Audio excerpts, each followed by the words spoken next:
What up, y'all? It's your boy, Mr. Downtown Ray Melo. You're listening to the Entertainment Report on iHeartRadio, live from Dubai for Tuesday, June 7th, 2016, delivering some major stories and trends going on in the world of entertainment and beyond. You can follow the show on Facebook, Twitter, or Instagram, facebook.com/The Entertainment Report with Ray Melo, that's RAYMELO, on Twitter at The Enter Report, or on Instagram at The Entertainment Report. You can listen to the show anytime you want on iHeartRadio. Just go to iHeart.com or your iHeart phone app, search for The Entertainment Report, and it'll take you to the page. Breaking news, Kimbo Slice has died. TMZ Sports has confirmed he was 42. Slice was hospitalized early Monday near his home in Coral Springs, Florida. He passed away a short time later. The CEO of the Bellator MMA confirmed the news, saying, "We're all shocked and saddened by the devastating, untimely loss of Kimbo Slice, a beloved member of the Bellator family. One of the most popular MMA fighters ever, Kimbo was a charismatic, larger-than-life personality that transcended the sport. Outside of the cage, he was a friendly, gentle giant and a devoted family man. His loss leaves us all with extremely heavy hearts, and our thoughts and prayers are out to the entire Ferguson family and all of Kimbo's friends, families, and teammates." Details surrounding Kimbo's death is unclear. Kimbo, whose real name is Kevin Ferguson, last fought at the Bellator 149 back in February and defeated Dada 5000, but the victory was overturned when Slice tested positive for a banned steroid. Back in 2003, Slice became an internet sensation for his backyard fighting videos, destroying several opponents in an unsanctioned street fights. He later signed a deal to fight in the UFC. Slice competed on The Ultimate Fighter in 2009, and while his MMA career never really blossomed, he was undefeated as a boxer with a 7-0 record. Slice also did some acting, appearing in 2012's The Scorpion King 3 Battle for Redemption. He was 42. Transformers Bumblebee Camaro has a new look for the upcoming movie, and director Michael Bay unveiled it in its all-flashy yellow and black glory on Sunday. The unveiling comes on the heels of an announcement that Anthony Hopkins is joining the cast of Transformers The Last Night in a role not yet made public. Just days ago, Bay announced that Megatron will return. Mark Wahlberg will again star in the Transformers movie as Kate Yeager from Age of Extinction, alongside with Isabella Moner of Nickelodeon fame, who plays the film's female lead. Production on the film is already underway, Slash Films reported. Bay has been filming the latest installment of the toy-based movie series while rolling out announcements that Josh Duhamel will return and possibly Tyrese Gibson as well. Supergirl will welcome a new superhero in Season 2. Executive producer Andrew Krasberg delighted fans by announcing in a statement Monday that Superman will appear on the CW series. Krasberg says, "George Berlanti, Ali Adler, and I are beyond thrilled to welcome Clark Kent and his slightly more famous alter ego to the world of Supergirl." He added, "Superman will appear in the first 2 episodes of the next season, and we cannot wait to see who dons the next direct cape." Supergirl, played by Melissa Benoist, and Superman are cousins whose home planet Krypton was destroyed when they were children. The characters communicate via instant messaging in Season 1, but have yet to meet face-to-face as adults. Executive producer Sarah Setcher previously explained to HitFix, "I think the reason why Superman's not in the show is because it's not about him. He is just sort of a shadow in the back of Supergirl's psyche." Henry Cavill presently plays Superman in the DC Comics cinematic universe. Tom Welling plays a younger version of the character on the WB-CW series Smallville, which came to a close after 10 seasons in 2011. Welling told BuzzFeed in January, "These people who like it, if I reprise Superman on Supergirl, there's people who don't like it, but I will tell you that no one has ever actually asked me to do it." The actor admitted, "So I don't know. It would be kind of odd. I don't know who Clark is at that point. He is obviously be Superman." Hayley Atwell disapproves of Captain America's new romance in Captain America Civil War. The 34-year-old actress who plays Captain America's, played by Chris Evans' love interest Peggy Carter in the Marvel Cinematic Universe, weighed in on the kiss Captain America shared with Peggy's niece Sharon Carter, played by Emily Van Camp. Atwell said during a panel at the Fan Expo Dallas over the weekend, "Well, first of all, she's be turning over in her grave. She'll be like, no, and she injected herself with the blue serum and become a supervillain." She added, "She'll break out of her coffin and she'll ground her. Then she'll kick Captain America's ass as well." Captain America first met Sharon in Captain America's The Winter Soldier in 2014 and discovered the character as Peggy's niece in Civil War. The pair kissed in the latter movie following Peggy's death and funeral. Atwell said, "I just feel that, I wouldn't want to date my great aunt Scott. It just feels like it crosses kind of an incestuous boundary. And Peggy just died. That's even more disrespectful, right? It's like, don't touch that, you can't tap that." Captain America and Peggy were involved in the 1940s before the superhero was frozen for nearly 70 years. He wakes up at the end of of Captain America's The First Adventure, which was released in 2011, and reunites with an elderly Peggy in The Winter Soldier. Atwell said of the reunion to the Den of Geek in 2015, "It's quite heartbreaking for me to play that, and for Chris as well, because it's such a tender and bittersweet story." She also added, "I think you only see them kiss once very sweetly. There was an innocence about their relationship that makes it much more moving and heartbreaking when you know that she's aged and he hasn't." Captain America Civil War opened in May and has grossed over $1.13 billion at the box office. Atwell also plays Peggy on the ABC series Agent Carter, which was canceled last month after 2 seasons.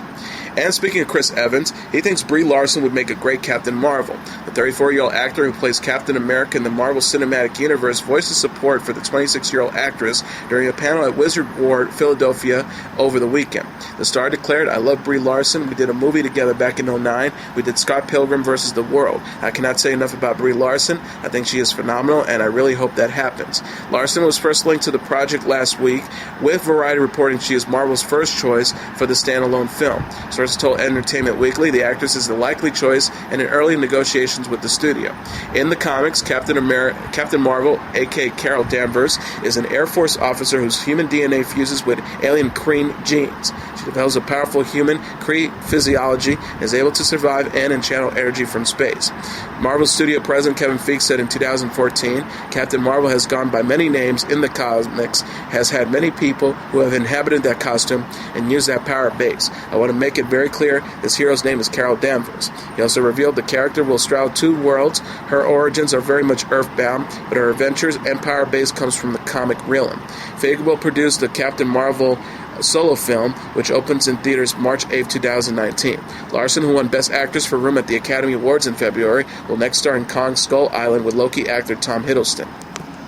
The Humans and Shuffle Along were declared Outstanding Play and Musical, respectively, at Sunday's 2016 Drama Desk Awards ceremony in New York. A View from the Bridge won the prize for Outstanding Revival of a Play, and Jane Krakowski scored the award for Outstanding Feature Actress in a Musical for She Loves Me, which was named Outstanding Revival of a Musical. Frank Langella took home the statuette for Outstanding Actor in a Play for The Father, while Jessica Lange earned the accolade for Outstanding Actress in a Play for Long Day's Journey into Night, and Lange's co-star Michael Shannon was honored as Outstanding Feature Actor in a Play. Danny Burstein was recognized as Outstanding Actor in a Musical for Fiddler on the Roof, and Cynthia Erivo won for Outstanding Actress in a Musical for The Color Purple. Christopher Fitzgerald picked up the trophy for Outstanding Feature Actor in a Musical for Waitress, and Silkan Zilboy garnered the prize for Outstanding Feature Actress in a Play for Eclipse.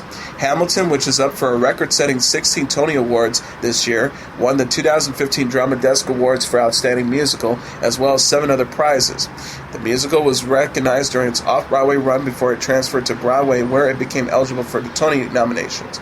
Drama Desk Awards recognizes excellence in Broadway, off-Broadway, and off-Broadway productions. Ben Affleck and Matt Damon have dreamed all their lives of being named Guys of the Decade, they said Saturday night, and it happened. The close pals took the top award during Spike's 10th annual Guys' Choice Awards, people reported. Affleck said in his speech filmed in the Sony studios in Culver City, California, "I think it goes without saying that this is an award Matt and I have been dreaming about since we were little boys. I did Geely and Matt did that Liberace movie, and all of a sudden it seemed all out of reach. Then I did Batman vs. Superman, and all of a sudden it was back in reach again." He continued, "Now we're the coveted dudes of the decade. The guys of the D-heads." "What is that?" "No, the D-heads of the Decades Award," Damon replied, standing by his side. Damon and Affleck have been friends for years, having grown up together in Massachusetts. The two won 2 Oscars in 1997 for Good Will Hunting and are now collaborating on an HBO movie called Thirst, a sci-fi thriller, and on an interactive competition series called The Runner. Model Gigi Hadid also received honors at the annual Guys' Choice Awards, walking away with our New Girlfriend Award, saying that in real life, she has always been a good girlfriend, E! Online reported. Just last week, the 21-year-old model made news when word got out that she and Zayn Malik had split after dating for 7 months. Hadid said that she asked for advice from a friend on what to say in her acceptance speech. She said, and she was like, "Try and think of like something that you did that was meant to a crush in middle school and try to make a joke about it." I was like, you know what? I've always been like, kind of like a good girlfriend. Like, even in middle school, when I had crushes, like, I've always been, like, kind of nice. Harry Potter author J.K. Rowling said she was disgusted by the racist reaction for the decision to cast a black actress as Hermione for the stage production of Harry Potter and the Cursed Child. Rowling called the commenters a bunch of racists, The Guardian reported. Olivier Award-winning actress Noma Dumezweni was cast in the role of the studious heroine of the Hogwarts in the production expected to be the theatrical event of the season. It broke records with 175,000 seats sold within 24 hours. Rowling said, "With my experience on social media, I thought that idiots were going to be idiots. But what can you say? That's the way the world is. Noma was chosen because she was the best actress for the job." Rowling has said that there's no reason Hermione has to be white. The book doesn't mention race or skin color. Rowling said she can be a black woman with my absolute blessing and enthusiasm. The two-part production will open at the Palace Theatre in London's West End in late July. Audiences got to preview the show last week, but were asked to arrive an hour early and have their bags searched following an incident in which security had difficulty preventing audience members from filming Benedict Cumberbatch's performance of Hamlet. Renee Zellweger has opened up about her much-discussed retreat from the spotlight. The 47-year-old actress explained her years-long hiatus from acting in the July issue of British Vogue. Zellweger, who now has several projects in the works, last starred in the 2010 movie My Own Love Song. She said, "I found anonymity so I could have exchange with people on a human level and be seen and heard, not be defined by this image that precedes me when I walk into a room. You cannot be a good storyteller if you don't have life experiences and you can't relate to people." Zellweger starred in nearly 20 films between 2000 and 2010, including Bridget Jones' Diary, Chicago, and Cold Mountain, for which she won an Academy Award. The success of her movies led to plenty of offers, including some wonderful roles that were difficult to turn down. The actress admitted, "As a creative person, saying no is hard, but I was fatigued and wasn't taking the time I needed to recover between projects, and it caught up with me. I got sick of the sound of my own voice. It was time to go away and grow up a bit." Speculation about Zellweger's disappearance from Hollywood had intensified after she attended the 2014 Ellie Women in Hollywood Awards. Many thought she looked unrecognizable at the event, even suggesting the star had plastic surgery. She said at the time, "I'm glad folks think I look different. I'm living a different, happy, more fulfilling life, and I'm thrilled that perhaps it shows. It seems the folks who come digging around for some nefarious truth which doesn't exist won't get off my porch until I answer the door." Zellweger will next star in Bridget Jones's Baby, which opens in theaters September 16th, and co-stars Colin Firth and Patrick Dempsey. The actress is also slated for The Whole Truth with Keanu Reeves and Same Kind of Different as Me with Jon Voight. British actress Emilia Clarke admitted playing characters with established fan base can be incredibly daunting. The actress told UPI in New York while she was promoting her new big screen romance, Me Before You, "My track record is naively taking on much-loved characters. As I did Breakfast at Tiffany's, Terminator, Game of Thrones, and now this, so generally every other project has felt incredibly daunting, but this I felt so akin to Lou, and I felt like I understood her so much that I was like, no, I don't care what you guys think. That is what I think about her, and I felt very vindicated in that I was in agreement with everybody else, whereas the other ones had kind of been up on the mantle for a little bit longer, so maybe had a few opinions." Me Before You is an adaptation of Jojo Moyes' best-selling love story by the same name. It follows the cash-strapped Lou as she loses her job in a cafe and is hired by a bitter quadriplegic Will's parents to keep him company and cheer him up. Just as Lou melts Will's heart and they begin to positively influence each other's worldviews, Lou learns Will had earlier made a heartbreaking pact with his mother and father, whereas he agreed to try to adapt to his disabilities for 6 months, and if he can't be happy, he will end his life with the help of doctors in Switzerland. Lou embarks on a campaign to convince Will life is not only worth living, but that he can spend his with her. Co-starring Sam Claflin, the movie is now in theaters. Comedian John Oliver, as part of a scathing examination of the debt purchasing industry, forgave almost $15 million in debt during his show Sunday night with the tap of a giant red button. He called the stunt the largest one-time giveaway in television history during his HBO show Last Week Tonight. The move, about doubling the value of Oprah Winfrey's famous car giveaway to her studio audience in 2004, CNN Money reported. The stunt followed Oliver's detailed look at debt collectors, whom he strongly rebuked as having unscrupulous behavior and very little regulations. The television segment involved placing a hidden camera in a Debt Buyers Association conference, with Shell panelists appearing to scoff at how Americans don't understand what their legal rights are when it comes to paying their debt. Some people simply can't get around owing debt, Oliver said. He pointed out how that might happen, Entertainment Weekly reported. Oliver said, take Bob Wenkoff. Years ago, he was in intensive care for breathing trouble, and after 4 days of treatment, the hospital told his wife that their insurance was not going to cover the cost. Becky Wenkoff learned the couple would be $80,000 in debt. The companies buy that kind of debt, and it's big business, he says.